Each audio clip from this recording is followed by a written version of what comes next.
Top Shelf. She was in Top Shelf of 2014. And this is a fantastic story. Please welcome Amanda Saper.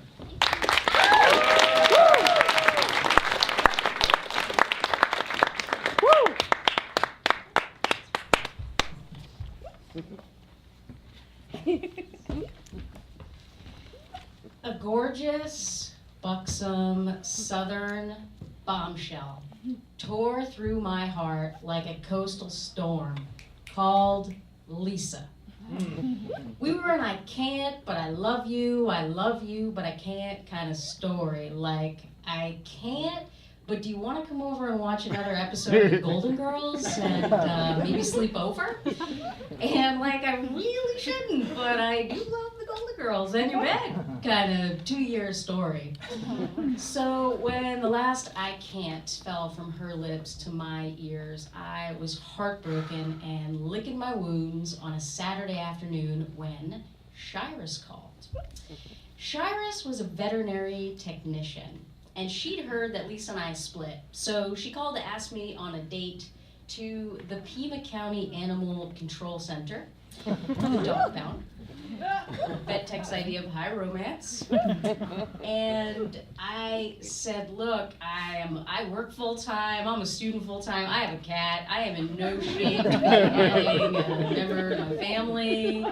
And she said, no, I promise I won't pressure you, I just really want to go visit the dogs. So, admittedly, given my breakup and my self-pity, visiting a bunch of sad sacks of loyal, rejected animals seemed apropos. So I totally agreed to the date, though was having a difficult time moving on in a high-kill shelter when Shira suggested I just pick one of the dogs to visit with. So I looked across the sea of animals and spotted this meaty little compact golden pit bull gnashing her teeth at her yapping little kennel mate. And I said to the shelter staff, I want to see that dog. And they thought I meant the little yapper. I said, no, I want to see the one biting that dog. I'd be biting that little yapper too if we shared a cage.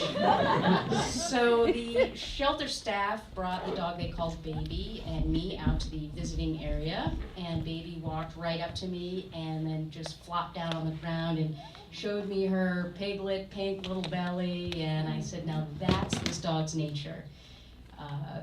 Sweet little dog, as I started rubbing her belly. And it was like she redeemed her mood and my foul mood while Shyrus was checking out the other dogs.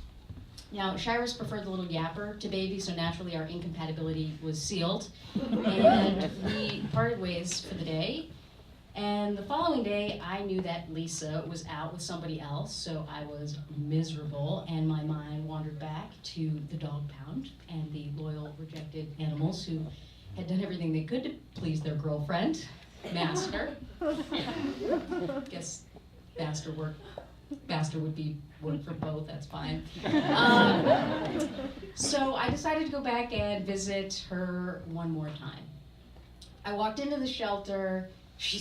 The dog spots me immediately. Her golden head rises, her little almond eyes twinkle, her tail starts to wag, and I swear I heard, "You came back." I'll take that one. I didn't have a leash or a bowl or anything in my house for a dog, but I found myself letting her settle into my one-bedroom Tucson bungalow apartment for a couple of days before I laced up my running sneakers and leashed up my dog, my little animal, Amalia. I called her Amalia, and we headed off for a run. Less than 2 minutes in, she stops in the road, won't budge, figures I picked a broken dog, one that doesn't like to run or even walk. I scooped her up and walked her home in my arms. She got to my apartment and dramatically threw herself down onto the carpet for a dog that had just been carried home. And rolls onto her back to show me her little belly, and I start to give her a belly rub and say, that's this dog's nature, a lazy dog. As I'm rubbing her belly, I noticed something a little different, something changed. Like overnight, her stomach had just popped, and her nipples or teats or whatever you want to call them were swollen, and there was substance coming out of one of them when I looked real close. I was alarmed. I called Shyrus the vet tech, and Shyrus called the vet, and her idea of a second date was for an ultrasound. We're at the vet's lubing up my dog. Shyrus and I have agreed through our eyes that this is way too intimate too soon. When the vet declares there are a lot of puppies in there. Shyrus and I gasped the gasp of two people who just got pregnant on the first date. And the vet says, yep, 2 to 3 weeks, she'll be whelping. Pima County Animal Control Center said, we haven't made a mistake like that in 11 years. But if you just bring the dog back, we'll abort the puppies and spay the dog for free. Thanks. I realized this was the only time in my life that I have ever had to or will ever have to contemplate an accidental pregnancy.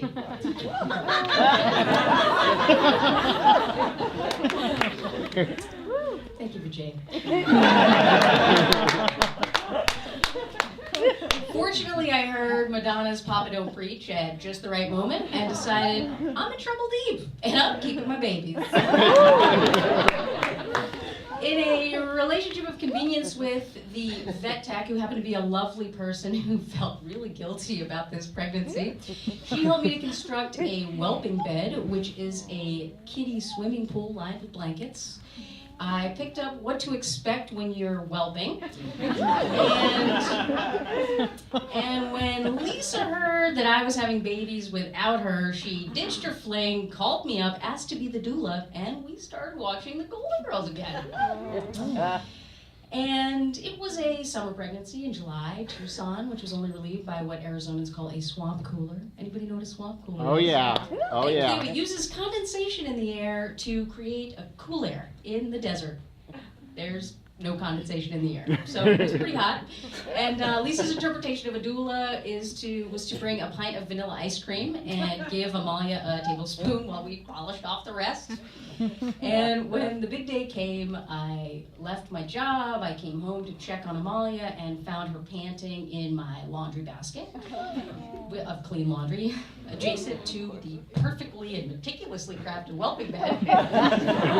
And I coaxed her out of my laundry basket and she just started walking out my bedroom door when I saw this black sack hanging from her lady parts. And I reached out just in time and caught Doc, the very first puppy. They just kept coming. From midday to midnight, Amalia had 10 puppies. 1 bedroom, carpeted apartment.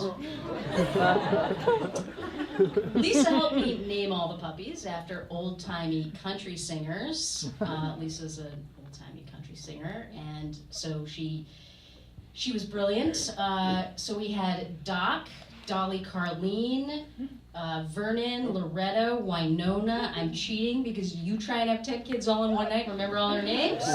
Alice, Penelope, Hank, Wanda, Joshua, and Jacob. And they were all born these perfect, quiet, cooing little squirms, except for one who just was born, figures, a yapper.